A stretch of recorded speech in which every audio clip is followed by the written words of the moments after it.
Hi everyone, welcome back to the channel. So today we're finally going to talk about The Lost Metal by Brandon Sanderson. So as always, this review will have a mild non-spoilery section at the beginning, then we're going to jump into spoilers. So with that being said, make sure you hit that like button and subscribe to the channel if you haven't done so already, and let's begin.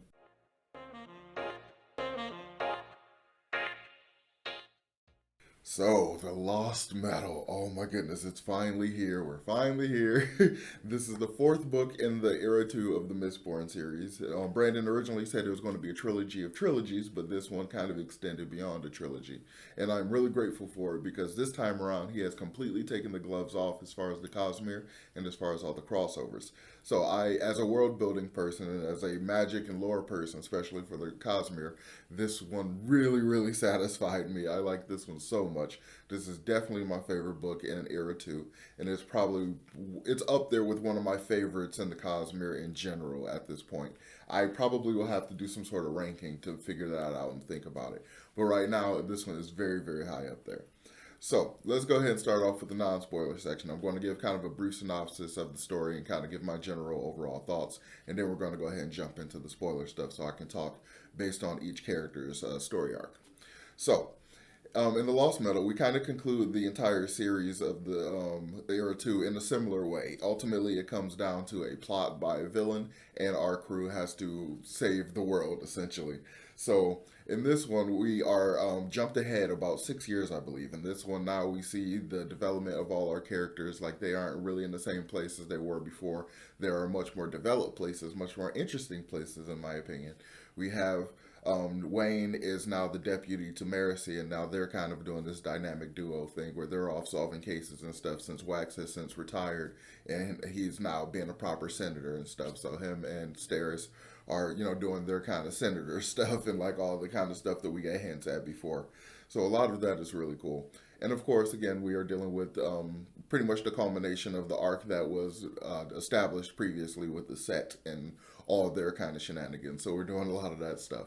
But the story itself is kind of contained. It's less contained than the previous books of Era 2. It's a little more expansive, a little more wide reaching and stuff, which I really like.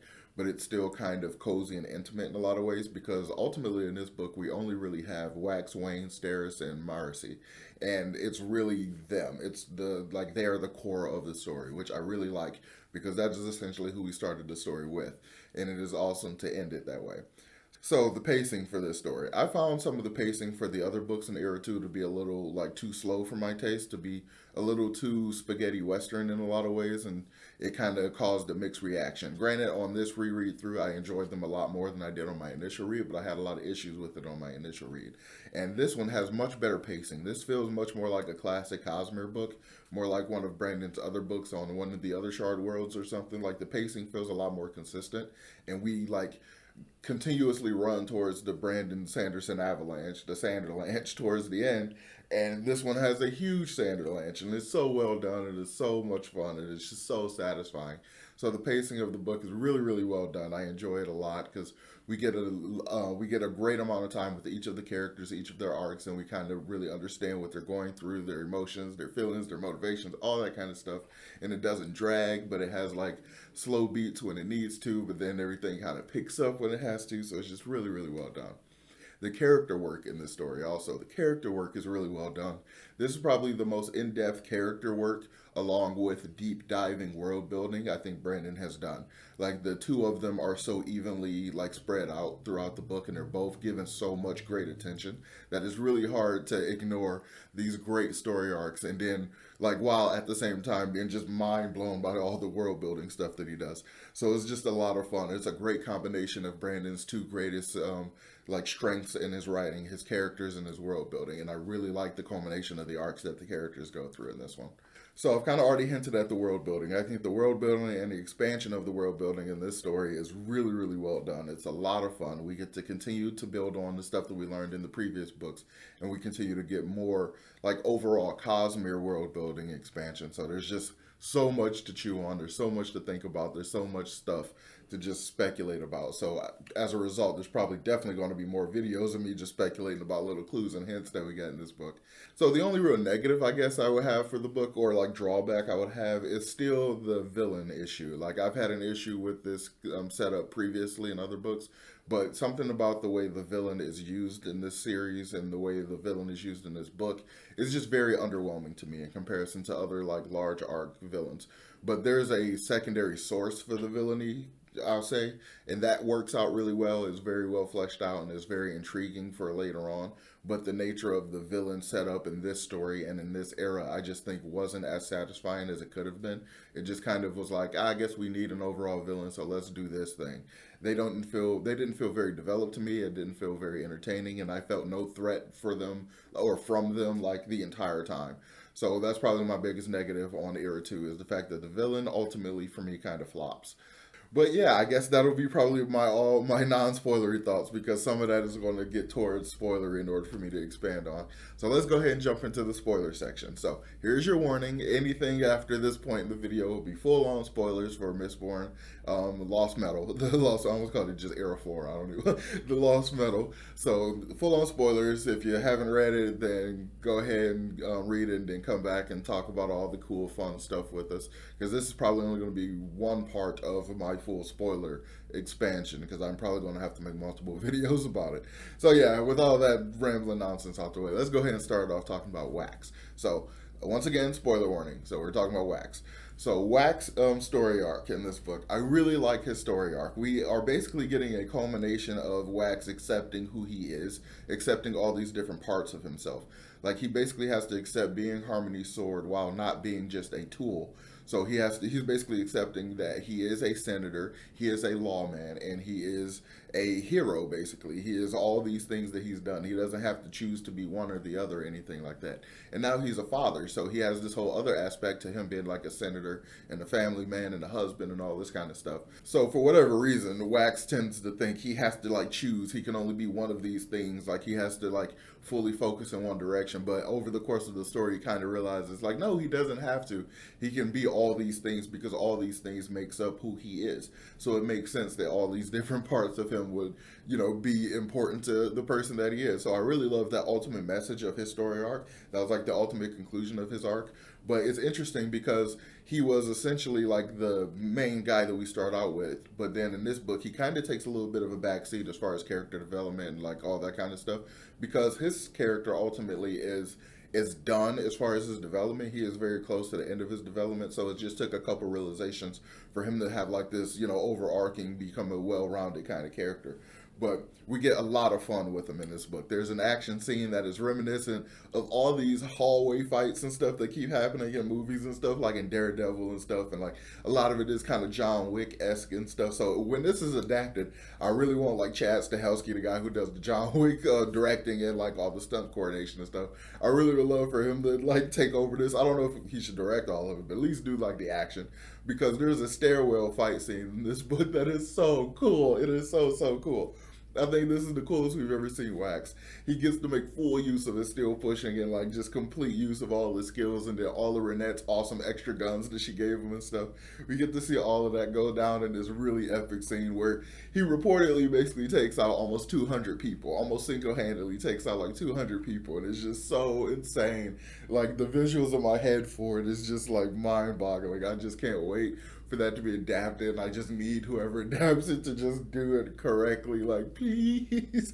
It's so awesome. It was one of the coolest action scenes of Era 2 ever.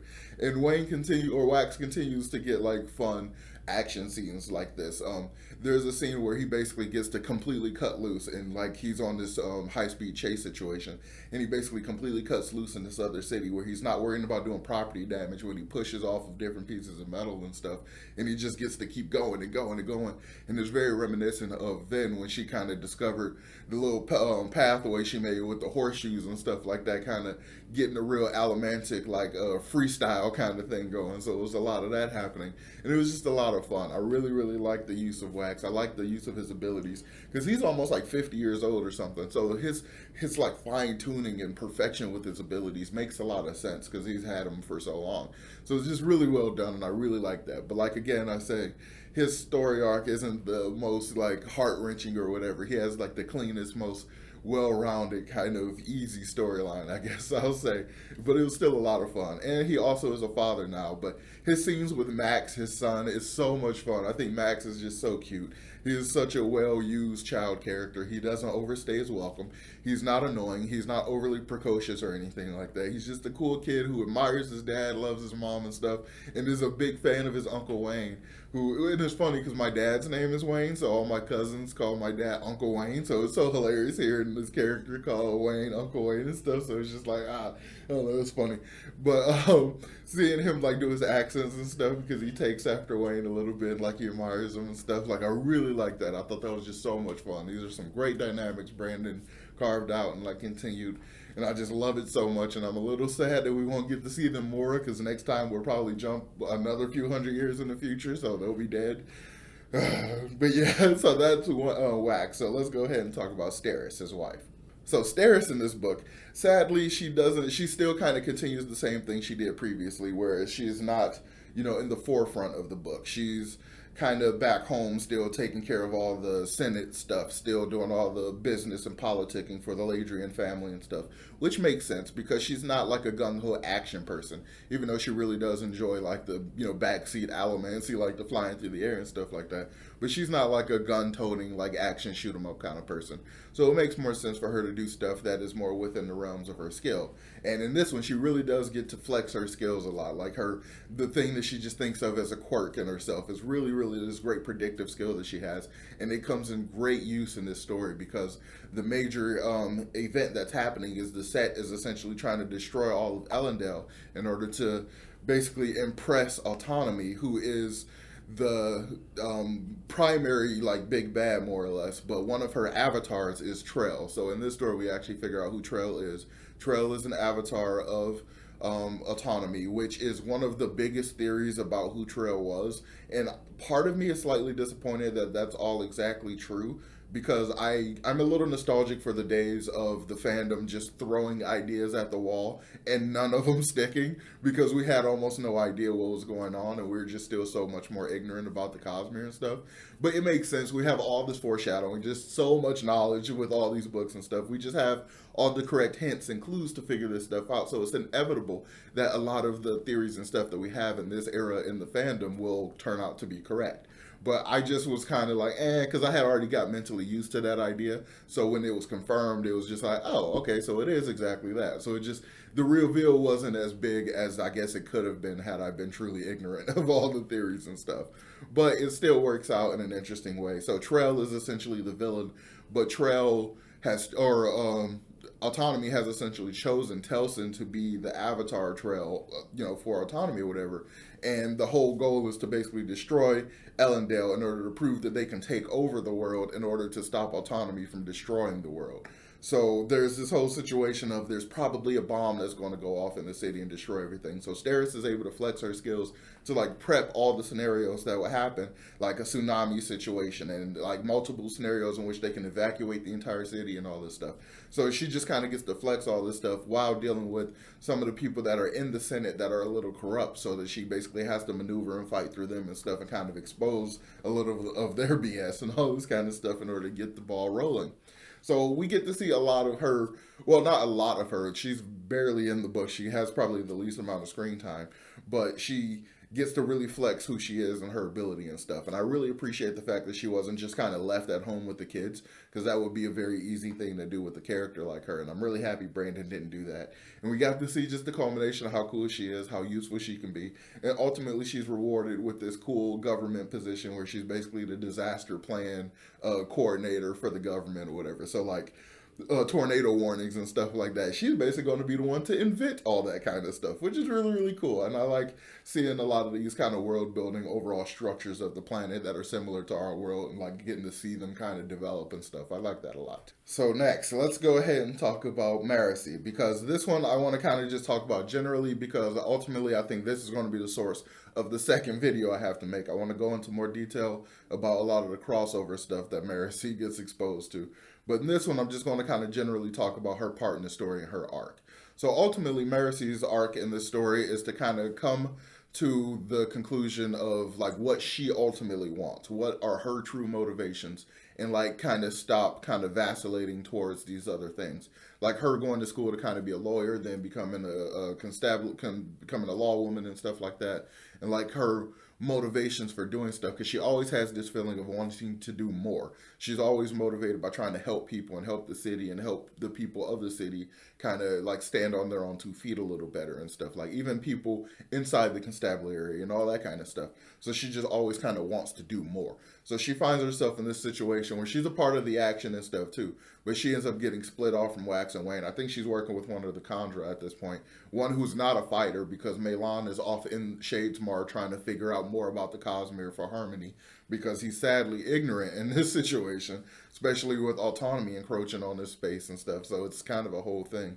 So she ends up basically getting separated. So ultimately, she ends up basically getting hooked up with a group of Ghost Bloods. So one of the first characters we meet when that's a crossover character. It's not made entirely clear that she's a crossover character. But if you are a Cosmere person, then you know that she's a crossover character immediately. When she meets Moonlight, I was immediately sitting there like, Moonlight. They don't have a moon on this planet. And then like the more the description, I was thinking about like the moon scepter or the moon scepter, I think from Cell. And then I'm just wondering, is this Shy? Is this the soul stamp girl from the Emperor's Soul and stuff? And it is her. And it's kind of another one of those things of there's a theory back in like 2020 or something when Emperor's Soul around the time it came out. Someone just had this full almost, it feels like pulled out of the sky kind of theory because Shy and Hoyd had kind of negative blood, which kind of would make her have something in common with Kelsier because they fought and stuff like that. So it was just kind of a guess speculation, like, oh, she would make a great Ghost Blood. Her and Kelsier probably have a lot in common. Like, she would be great fit for all that stuff. And they listed some more ideas as to why the theory, why they have the theory and stuff. But I didn't think much of it. I'm like, okay, it's just an idea. I'm like, at first I didn't think we were going to get much more Cell stuff like at all because the nature of their investiture storm and in the cognitive realm and stuff. I would figure it would be hard for anybody from that planet to go anywhere. But no, lo and behold, another theory that was just kind of a, wash-off theory in my head apparently is exactly true. That's exactly who she is. And it's amazing we get to see someone use that kind of magic in a location that is not location locked on that planet. So that's a whole thing I want to talk about in another video. But essentially, we get to see Mercy hang out with people from other planets. She gets introduced to the Ghost Bloods, and they're basically recruiting her the entire time. They're like, let's help her do all this kind of stuff, help her further her goals in this situation, and maybe she'll then join us. But after all the stuff that goes down, some really cool action, some really cool like exposure of, I want to say multiverse stuff, but it's more universal stuff, some more Cosmere-wide stuff. She kind of, she does get the opportunity to join, but she ultimately decides not to because the nature of their secrecies, the way they keep secrets from the general people, she doesn't like that because she seems to have been very much tempted to join them, which I wanted so bad. I wanted her to join them so bad. I just want any of our characters to join any world hopping group because I want to go follow them to the other worlds and stuff. But I was really disappointed that she didn't join, but I really understand why she didn't because her personal motivations and stuff, like the nature of them keeping secrets from the overall public, I can understand that being a deal breaker for her specifically. For me, I'd be like, well, it kind of sucks, but let's go ahead and still do awesome stuff behind the scene. So I totally get her motivation and stuff and don't really blame her. But it's just kind of like, dang, I really wish she would have joined it. But so we kind of ultimately find out through her epilogue that her goal, like in order to help people and help, bring people up and all this kind of stuff, her ultimate goal is to become governor. So she wants to help through politics and stuff, which I'm pretty sure she's going to win because she's awesome. And she's got Steris there to help her with all the scenarios and stuff and like get prepared for every situation that could pop up. So she's definitely going to win, probably make a mark, and probably have some kind of fame attached to her name in the next era or something. Because Wayne is almost definitely going to have some sort of because there's already a statue of him and stuff. He's going to be completely famous and stuff in the next era. So that leads me to talk about Wayne. Let's go ahead and finish out this long video of mostly rambles talking about Wayne. So Wayne is the emotional core of the story. Wayne is a character that I never would have ever expected to get me to cry, but I cried at his ending. It was just like, wow. This is like some of Brandon's best character work ever, I think. And it's just so well done. So we start off the book with the flashback in Wayne's perspective where he's hanging out with his mom and she's like telling him bedtime stories and stuff. So here we can totally see the nature of Wayne. We see his goofiness and like his inability to take anything super serious and stuff, and his love for extra gore and explosions and all this kind of stuff.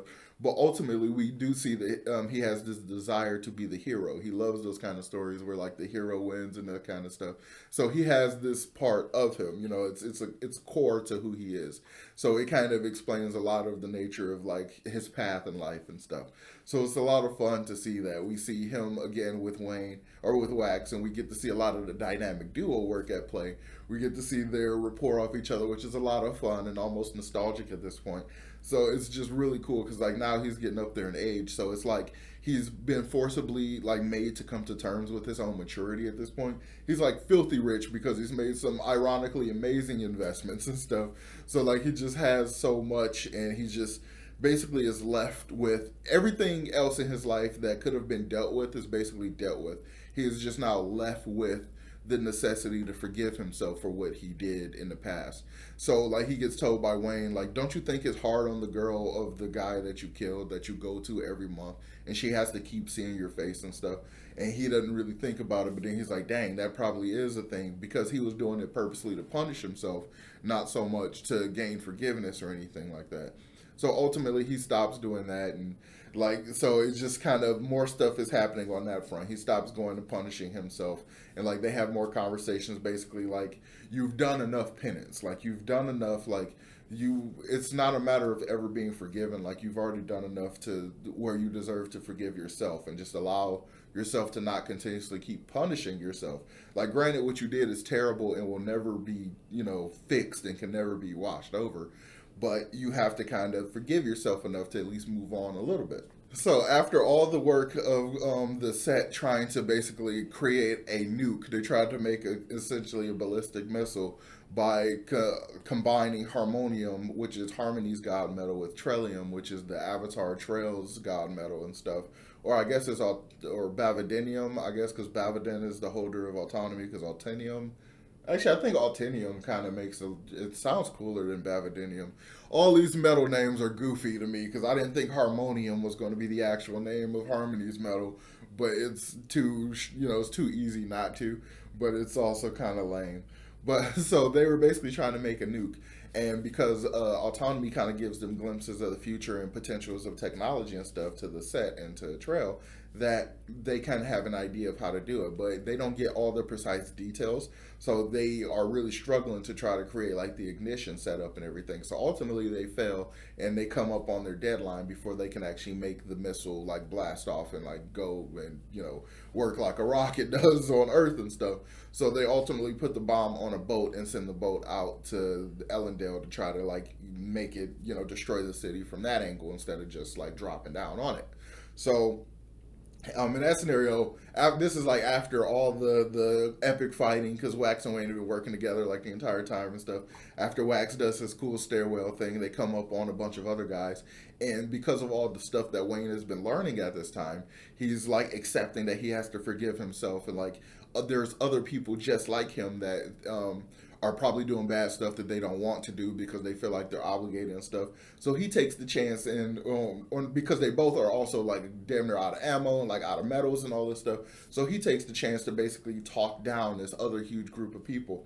And he like tells them, he like empathizes with them and like tell them all this kind of stuff, and it works beautifully. Like as they go up to the area, all the guys are leaving, all the people that were going to try to fight and try to kill them are like leaving, and they're just like, wow, it actually works. So it just like further solidifies his arc and his true understanding of the situation, and the way he was able to actually immediately apply it was just really, really well done, and I really like that a lot. So at this point, Wax and Wayne are like, we have to figure out a way to stop this bomb. It's getting to the city. Wax has already managed to tell Steris, and she's getting everybody evacuated. And they're like, we just got to do something about this, because ultimately, if they prove that Trail does not, is not capable of doing what she was trying to do, then autonomy will basically withdraw her favor and leave the planet and stop messing with them. So they're basically trying to destroy the bomb before the bomb can explode. There's almost no way to do it. There's basically the only way to do it is a sacrifice. And Wax is clearly ready to go ahead and do it. And then Wayne is just like kind of casually like just doesn't allow him to do it because at this point they have spiked themselves with hemalurgy spikes. So now Wayne has steel pushing as well, and Wax has I think Duralumin or something else. Like I think he has Duralumin. So they now have like extra abilities. So Wayne is able to use his steel pushing to push Wax way off the boat. I think he both has Duralumin too. But either way, he pushes him far enough off the boat that Wax isn't able to come back and help. So Wayne basically makes the decision to sacrifice himself and explode the bomb in order to save the entire city. It is just so well done. It's so well done. That entire scene is so heart wrenching. It's so well done. He gets to basically talk to Harmony, and Harmony is like, he's sitting there like, even Harmony is like learning a lesson in this. He's like, dang, like I didn't expect this kind of thing to happen and stuff. And then because earlier in the story, Harmony gave Wayne or Wax some vials of metals and stuff in it, and it just was such a Chekhov's gun.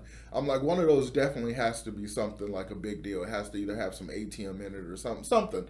And it turns out there's a little bit of Lerasium because when they're experimenting with the other god metals, some of the byproduct of an explosion is a small amount of ATM will be formed and some Lerasium kind of was formed. So therefore, Wayne was able to take the last vial that he gave to, because I think technically Wax is also a Mistborn now too because he took the other one with the red stopper on it, but it's never explicitly made clear that he burned it and became Mistborn the way it's explicit with Wayne. So Wayne burns it, becomes a Mistborn, and is able to use Duralumin to hypercharge his speed bubble so that he can create a situation with the bombs to get them to explode like based on one component instead of both components. Because if the harmonium and trellium like explode together, it makes a gigantic, ridiculously violent explosion that's like equivalent to a nuke or worse. But if only one of the components is exploded, then it's less powerful, less deadly, but still gigantic and deadly, but less treacherous. But in order to do it, he basically has to force this stuff to explode before any of the energy makes contact with this stuff. And in order to do that, he basically has to burn Duralumin and a crap ton of Bandalloy to make a speed bubble to like force this speed differential to make sure they don't connect. And ultimately he does, and it's an amazing situation. It's so cool. And he sacrifices himself in what is probably the largest largest man-made explosion on the history of the entire planet of Scadrial. And it is so cool. It is such a great scene. It is so awesome. And the fact that he was so invested when he died means he got to persist a little bit. So he gets to talk to Harmony, and like Harmony kind of, gives him the rundown and all this kind of stuff. And he like basically asks him like, you got any last requests before you go into the Beyond and stuff? And he started off by asking, is it true that I was Melan's best lay? Because Melan broke up with him, even though we didn't get to see their relationship. I'm glad that the relationship did happen, even if it was off screen. But like, Harmony was like, do you really want to be that crass as you go out or whatever? He's like, no. So he asked something kind of generic and kind of basic or whatever, ask about the size of the explosion. And Harmony is like, dang, that is just really Wayne. That is Wayne. Like, because he has no other questions because he know Wax is going to take care of everybody else. He know everybody else is going to be fine. He's clearly already had his will and all that stuff set up. And it's just really, I'm literally getting goosebumps thinking about it. Like, I'm going to get choked up. Like, it's so well done. I love it so much. I think this is some of the best character work ever. And it's just so well done. Like, it's so good. So I'm going to go ahead and wrap up this video. Where are we at? We're about 30 minutes. That's probably a decent amount of time for this video. So yeah, make sure you stick around because I'm going to, again, have another video where we talk fully about all the Cosmere crossovers and all those fun little details about Aethers and soul stamps and how Shay turned herself into an Elantri, and that was like, wow. So yeah, we're definitely going to have another video where we talk about that stuff. So make sure you hit that like button, subscribe to the channel if you haven't done so already, and let me know in the comments down below, what was your favorite part of the Lost Metal? Did you enjoy it as much as I did? Did it live up to the hype? Did it meet your expectations? Let me know about that in the comments down below. So as always, make sure you hit the like button, subscribe to the channel if you haven't done so already, and I will talk to y'all next time. Peace.